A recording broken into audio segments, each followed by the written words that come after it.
4:52 a.m. Strait of Hormuz.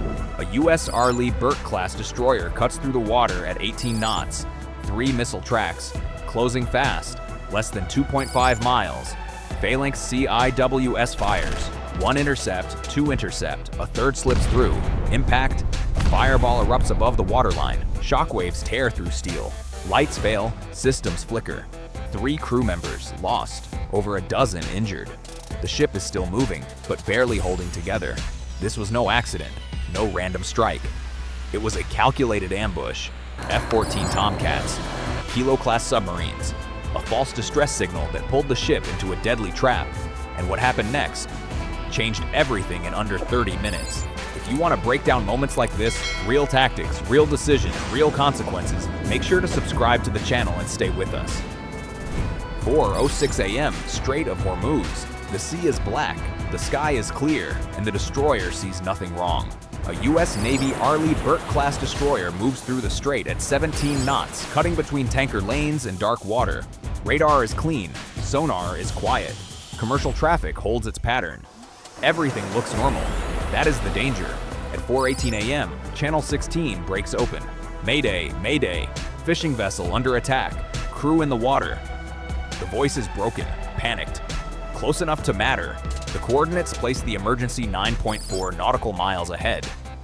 Inside the Combat Information Center, the decision takes less than 5 seconds. You respond. The ship turns hard.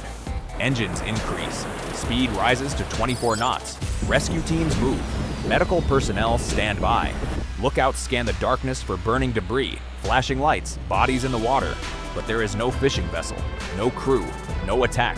Only a small unmanned drone broadcasting a recorded distress call on a loop, already sinking beneath the surface. The coordinates are not a rescue site. They are a prepared kill box. 3 F-14 Tomcats are already outside the radar picture. 2 Kilo-class submarines are already waiting below the thermal layer, and the destroyer is now moving exactly where the trap needs it to go. 4:31 a.m., 7 nautical miles from the distress coordinates. The first warning is almost too small to trust. A contact appears northwest. Range, 39 miles. Speed, impossible to confirm. Then it vanishes. 4 seconds later, the electronic warfare suite catches a pulse. Short, sharp, controlled. Not search radar, targeting radar. The signature matches AWG-71, the radar carried by an F-14 Tomcat. Inside the Combat Information Center, the mood changes instantly. Rescue teams are still standing by. Medical crews are still prepared for survivors. But now, the ship knows, there may be no one to rescue. At 4:34 a.m., 3 weak contacts appear from separate bearings. West, northwest, north. They stay low, just above the radar horizon, moving fast enough to close the distance in minutes. Then the water ahead flashes white. A drone detonates roughly 850 yards off the bow. Not close enough to destroy the ship, close enough to blind it. The blast throws spray across the forward deck. 2 sailors are knocked down. A secondary antenna array loses power. Internal communications stutter for 28 seconds. And in a modern fight, 28 seconds is a lifetime. Chaff launches. The destroyer turns hard to starboard. Engines push past 25 knots. The maneuver saves time, but it also exposes the ship's side to the incoming threat. If you enjoy intense military storytelling like this, subscribe to the channel, because what comes next is not the warning shot, it is the real strike. 4:39 a.m., center of the kill box. 3 targets appear at once. North, west, northwest. Closing fast. Over Mach 1.4. The electronic warfare suite stops warning. It starts screaming. Fire control radar locks in. 3 tones, layered, relentless. Missiles are already in the air. Chaff launches. The destroyer turns hard to port. Speed holds at 23 knots. Engines pushed beyond safe margin. Phalanx CIWS comes online. The first intercept happens at 2.6 miles. A bright flash. 1 threat gone. The second closes tighter. Under 1.2 miles. Tracked, engaged, destroyed. For half a second, it looks contained. Then the third missile adjusts. A shift in geometry. Less than 5 degrees. Just enough. The tracking solution breaks. Impact. The warhead detonates just above the waterline on the starboard side. A white-hot explosion tears through plating and equipment in under 0.07 seconds. Pressure slams through compartments. Lights burst. Consoles flicker. Communication lines drop. 3 sailors are killed instantly. 13 more are injured across 2 decks. Fire spreads along the outer structure. Smoke floods internal passageways. The ship is still moving, but control is slipping. Primary defense systems reboot. Seconds feel longer than they should, and the attack is not over. 4:44 a.m. Sonar registers a sudden spike. Not distant, not faint, immediate. 2 high-speed signatures. Range, 5,600 yards. Speed, 42 knots. Torpedoes, launched from below the thermal layer where detection is weakest. From 2 Kilo-class submarines that have been waiting in silence for hours. The destroyer is now loud. Engines strained, hull vibrating. Fire systems active. To an incoming torpedo, it is the clearest target in the water. Countermeasures deploy. Decoys enter the sea. The ship attempts another turn, but response time is slower. Damage is already affecting maneuverability. 1 torpedo shifts, it tracks the decoy, pulls away. The second does not. Its seeker holds a clean lock. Distance collapsing. 4,000 yards, 3,200, 2,500, less than 3 minutes to impact. Above, the sky is still a threat. Below, the water is closing in. The destroyer is now fighting on 2 fronts. With reduced systems and no margin left, the track is steady. The outcome is approaching. 4:44 a.m. above the engagement zone. Nothing appears on radar.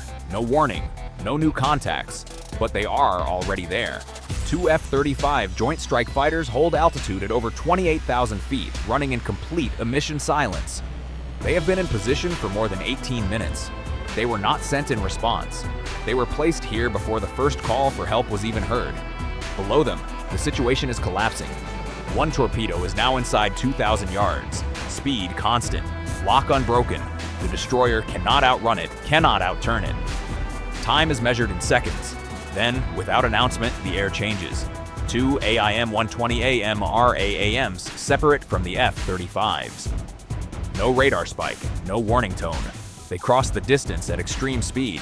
The first F-14 Tomcat disappears from tracking instantly. No debris trail, no secondary signature. The second follows less than 1 second later. 2 aircraft, gone. The third F-14 reacts late. Afterburner ignites. It turns hard toward Iranian airspace, accelerating past Mach 1.8. It does not re-engage. At the same moment, a concentrated electronic warfare burst floods the battle space.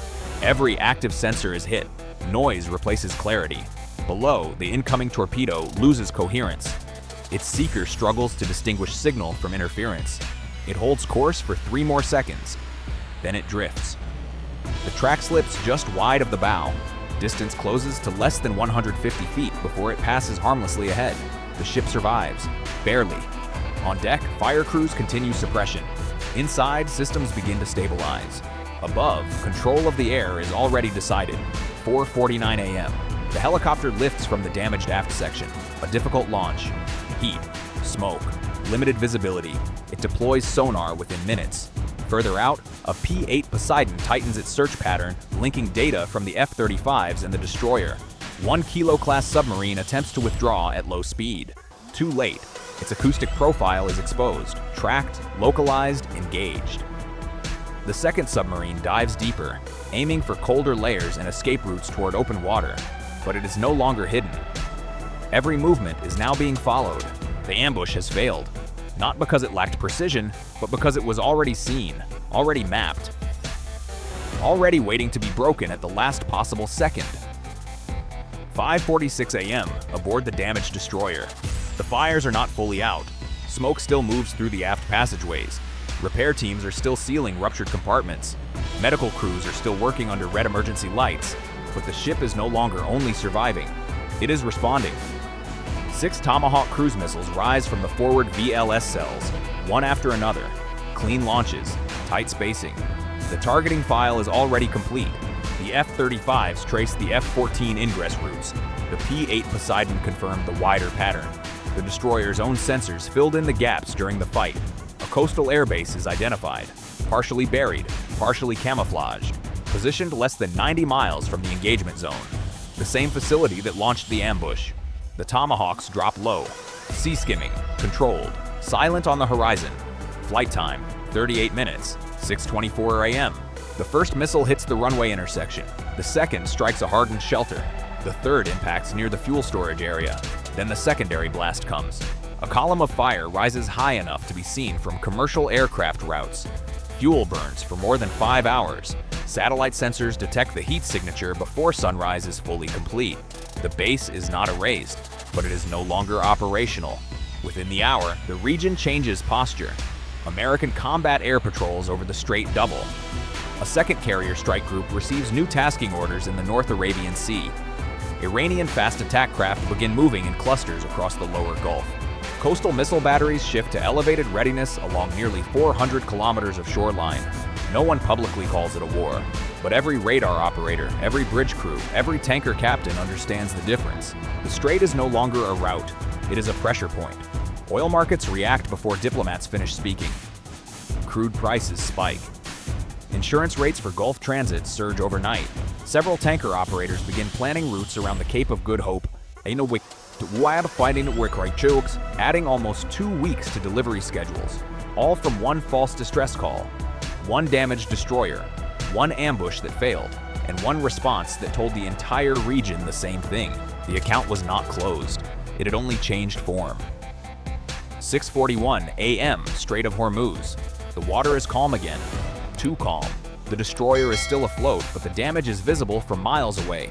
Burn marks along the starboard side. Scorched metal near the aft section. Smoke rising in thin gray lines. Inside the ship, the fight has changed shape. No incoming missiles, no torpedo warnings, no aircraft closing from the west. Only alarms, damage reports, and the names of the missing and wounded being confirmed one by one. By 6:50 a.m., emergency crews have sealed 3 flooded compartments. Power has been restored to 2 backup systems. The main radar is operating at reduced capacity. The ship survived. But survival is not the same as victory. A false Mayday call pulled an American warship into a prepared trap. 3 F-14 Tomcats attacked from the air. 2 Kilo-class submarines waited below. A drone, a radio message, and a few wrong seconds nearly changed the balance of the entire region. That is the part that stays with me. Not only the weapons, not only the explosion, not only the tomahawk strike that followed. The most unsettling part is how the ambush used something human. The instinct to help. A distress call is supposed to mean danger, but it is also supposed to mean duty. And in this story, that duty became the doorway into the kill box. In my view, that is what makes modern conflict so difficult to judge. The commander did what law, training, and conscience demanded. He responded, but the enemy had planned for that exact decision. So the question is not simple. Should a warship rush toward every emergency signal, or should it delay, verify, and risk arriving too late? There is no clean answer, only consequences. By 7:12 a.m., the Strait of Hormuz is moving again. Tankers continue their routes, aircraft patrol overhead. Submarines listen from below. The sea looks ordinary, but everyone involved now knows the truth. Quiet does not mean safe. It only means the next decision has not been made yet. What do you think? If you were commanding that destroyer, would you answer the Mayday immediately or hold position until the signal was confirmed?